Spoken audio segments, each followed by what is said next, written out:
The first thing, Marcus, is the jersey retirement. What did it mean to you when you got the call, and now as you're literally a few hours, a couple days away from it?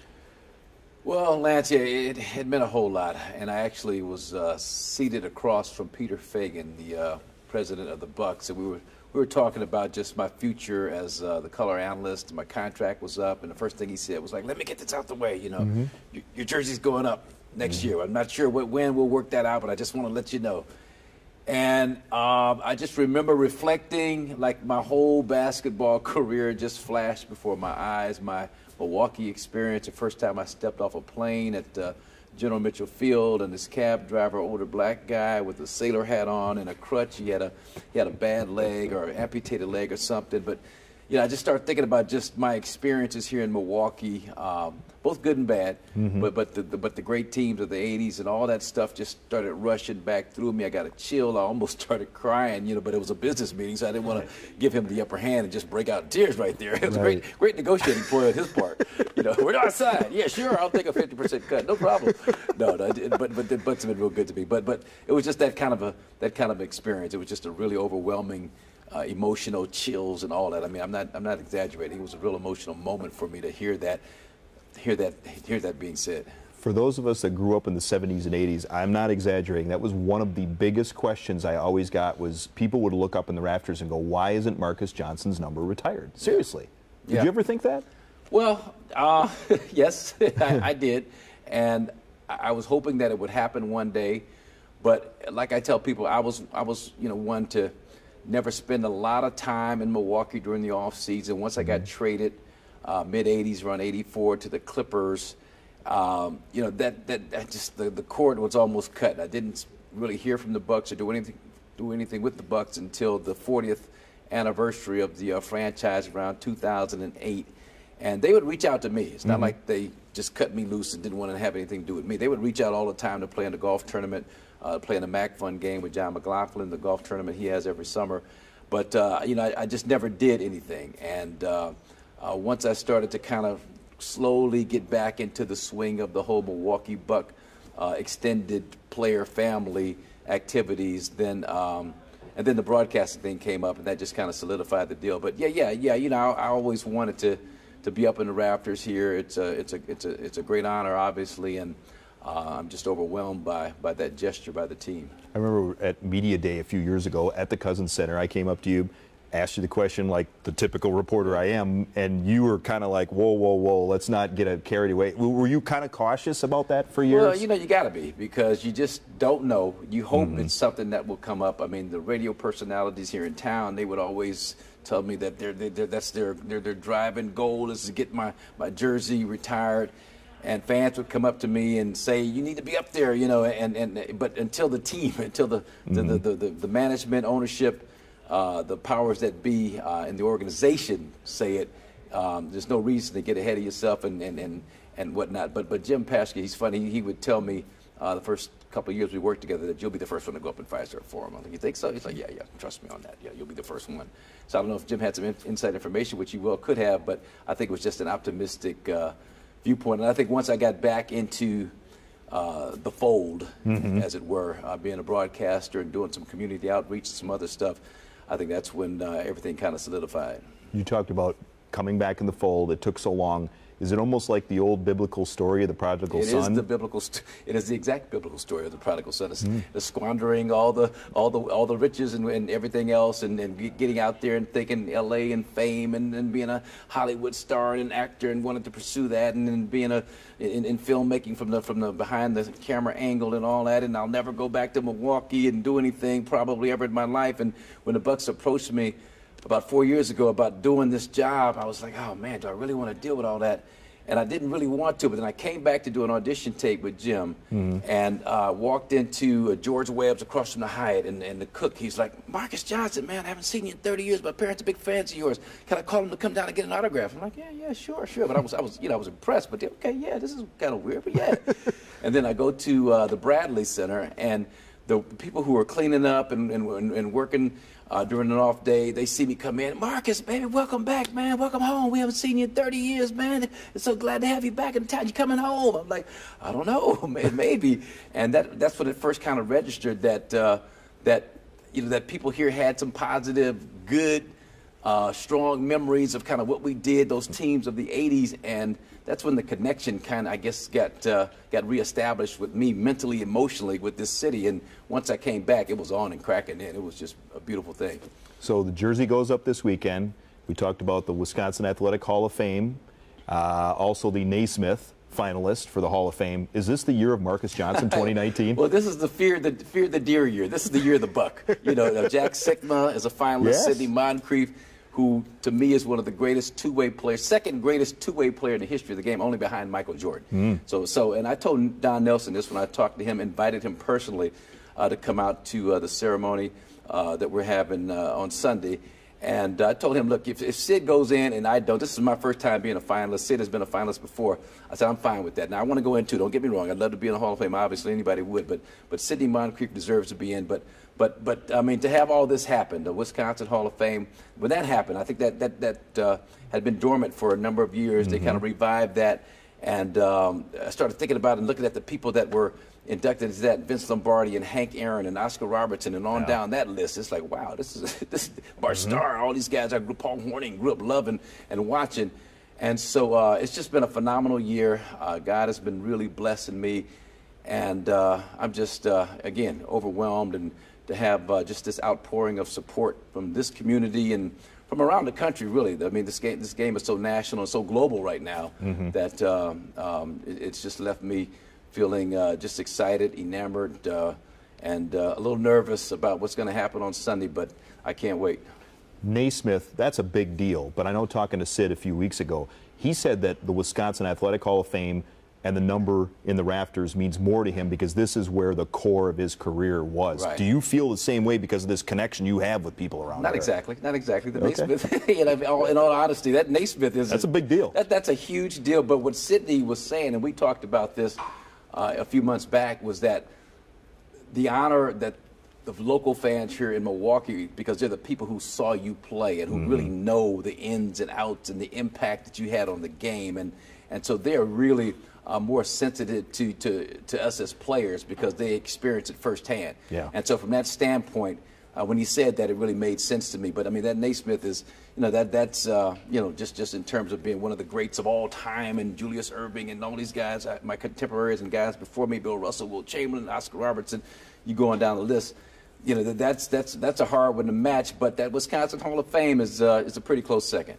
You mentioned Dr. J, so now we'll kind of shift a little bit into the current with Giannis. Is he now getting into that Dr. J or Michael Jordan or one of the best of his era category? Yeah, he had 52 points the other night against the Sixers, right? I mean, ironically, talking about Dr. J. We lost the game, but this young man, I tell you what, Lance, I mean, in terms of just impact on the game, and the thing about him is that he's 24 years old. Right. He's far from a finished product. He shot 40% from the three-point line for the month of February. So his three-point shooting, you look at it incrementally over the months since the season started, has improved each and every month. And he's up to around 40% for February. In March, he's shooting the ball better.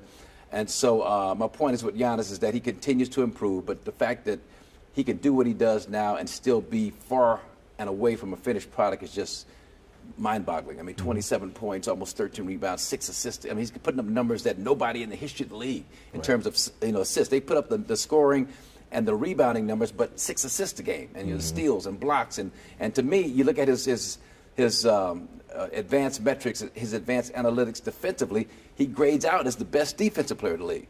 So we talk about two-way players. Giannis is unstoppable, the unstoppable force on offense, but he's also one of the top 5 defenders in the league. So in terms of a complete player, Giannis is it, and he's only going to get better. So we're lucky to have him here in Milwaukee. We are so fortunate to have a guy, to be able to watch a guy like that, a transcendent talent internationally, kind of grow as a player right in front of our very eyes.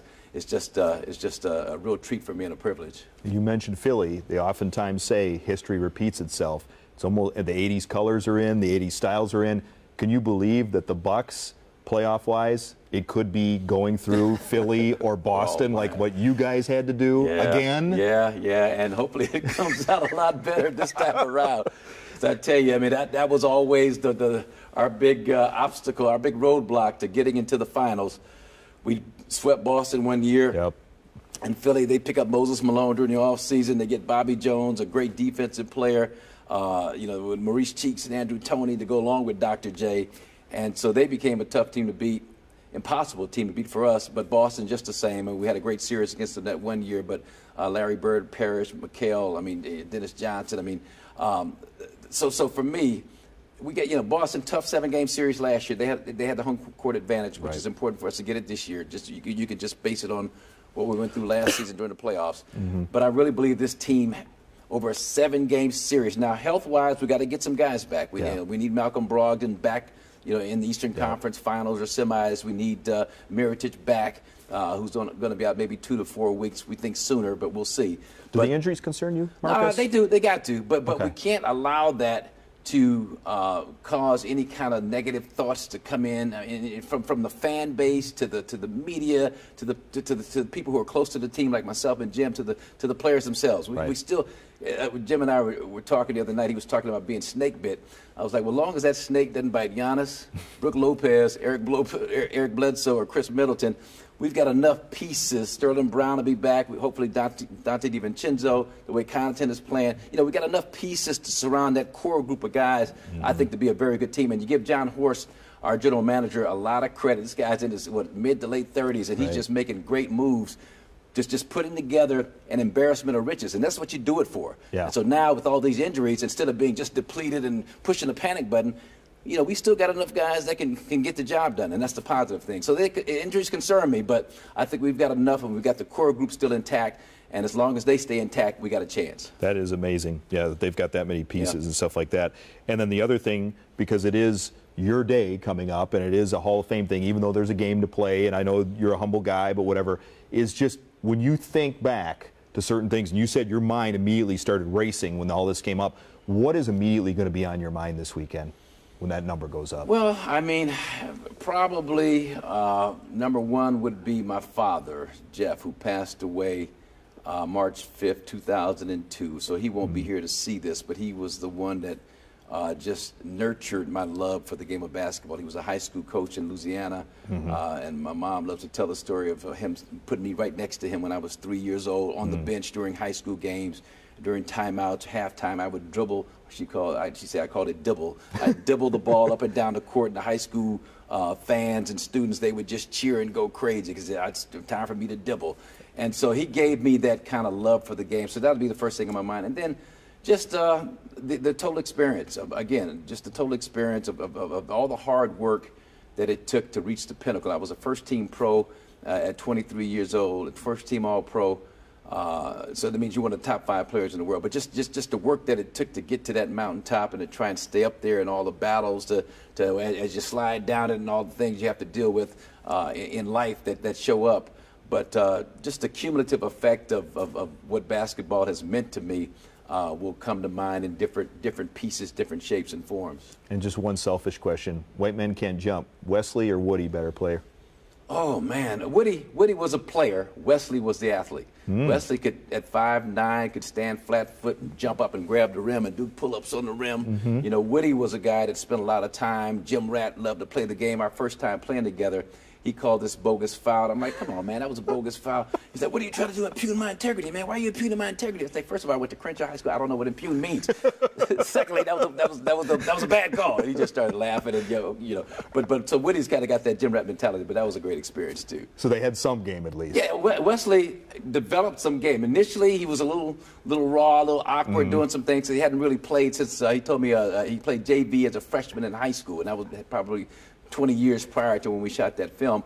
But by the time we got through with this 6-week training camp, he was doing 3-man weaves and doing all the drills and knocking down shots, and his ball handling improved. So he's a tremendous athlete. That's awesome.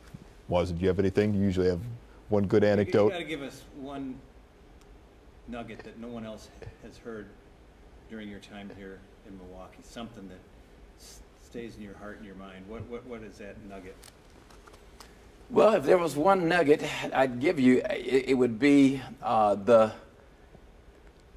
importance of a small little restaurant off of Atkinson now, but it was kind of in that same neighborhood, 19th and Atkinson or so. It's called Perkins Soul Food. And it was just a small counter at that time.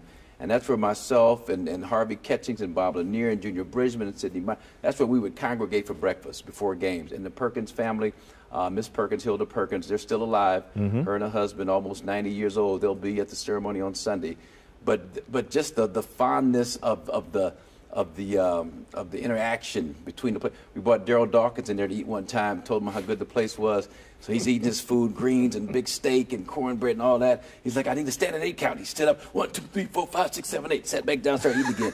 I mean, so just the good times that we had. And it was probably 3, 4, 5 feet of snow outside. It might have been 2 degrees. It was cold and snow all over the place, but it was warmth in that spot. That was your family away from family. That was my family, and my mom told her, like, he likes steak as his pregame meal. So I'd go in there at 3 o'clock, get my pregame steak from Miss Perkins, and I'd go out there and try and do what I could on the basketball court. It's a legendary place. Yep. It's a fabric of the community.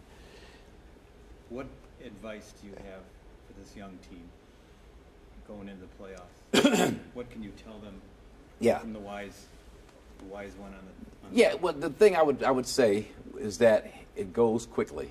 Like that, I like to say that window of an opportunity turns into a porthole, and then it turns into a peephole, and then it's gone. And so I always thought, because we were making the playoffs as a rookie, we missed it my second year, got back in it my third year when we got Bob Lanier, we got to the Eastern Conference Finals. I just knew at some point we'd have a breakthrough and get to the NBA Finals, get a chance to compete for a championship. And like a snap of a finger, 7 years here was gone. And now all of a sudden I'm a Clipper, and I'm winning 30, 31 games and not sniffing the playoffs. So the advice would be to maximize your potential while you're young. And don't take any of this for granted, because when it's over, but it's the greatest ride, greatest thrill in the world to be doing something that you love, to be young, to be making the money that you make. The money is almost secondary, but it's just the enjoyment of what you're doing. Really, really enjoy it, and just maximize it, man. Make it happen ASAP. Don't think, don't put it off till next year. If you got a chance to get to the finals this year, get to the finals this year. You look great. You look happy. So what would the current Marques Johnson say to the younger Marques Johnson? Yeah, I mean, just he probably would say it was a hard road to hoe, but it was worth it. I mean, I mean, everything that I went through, a lot of tough experiences I went through, was worth it to get to this point in my life. And I don't think I appreciate this point in my life unless I go through some of those challenges, I like to call them, that I went through in the past. So I went through them, I got through them, I got to the other side, and life is good, and I just want to enjoy as many years left as God blesses me on this earth. Did those challenges give you character, or provide you character? Yeah, I mean, you know, it's hard.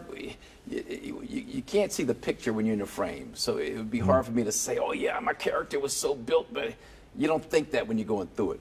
But all I know is that, you know, I had a mom that believed in me and kept the faith when no one else did. I had people in my life that kept the faith and believed in me when a lot of people kind of fell by the wayside.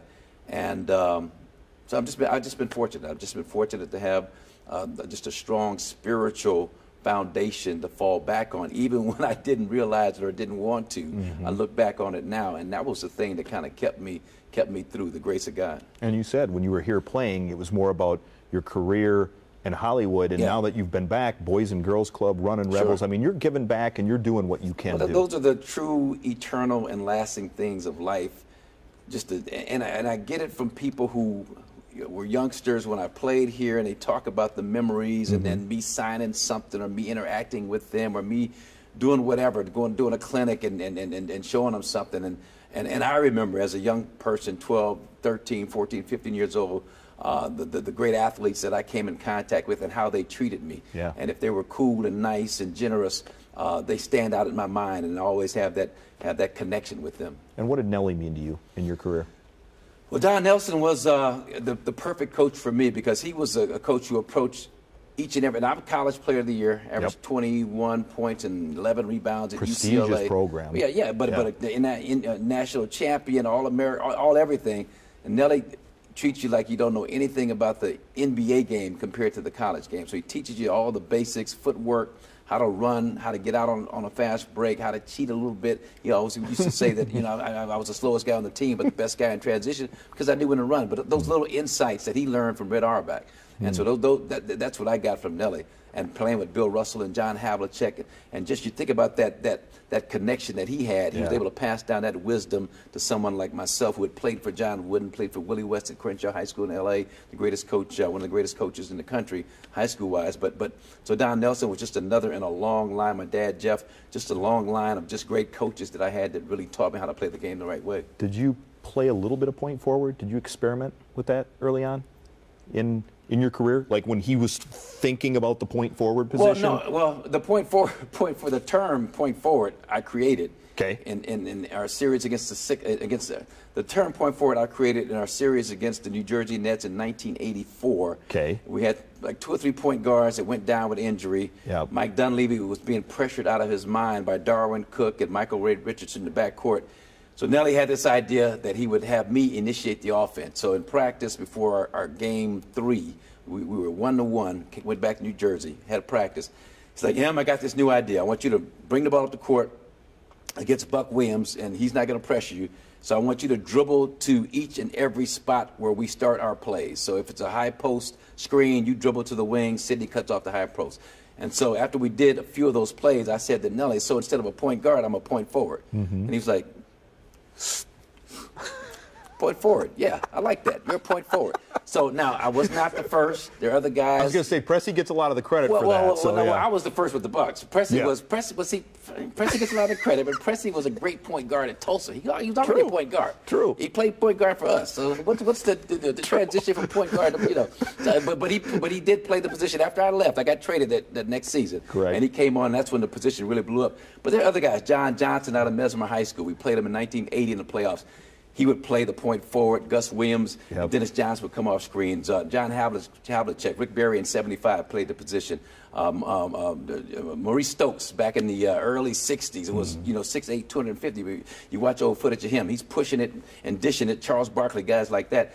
Everybody, I never claimed to be the first or the best, only to be the first one to ever utter that phrase, point forward. That's my claim to fame. You heard it here first. Yep. I like that.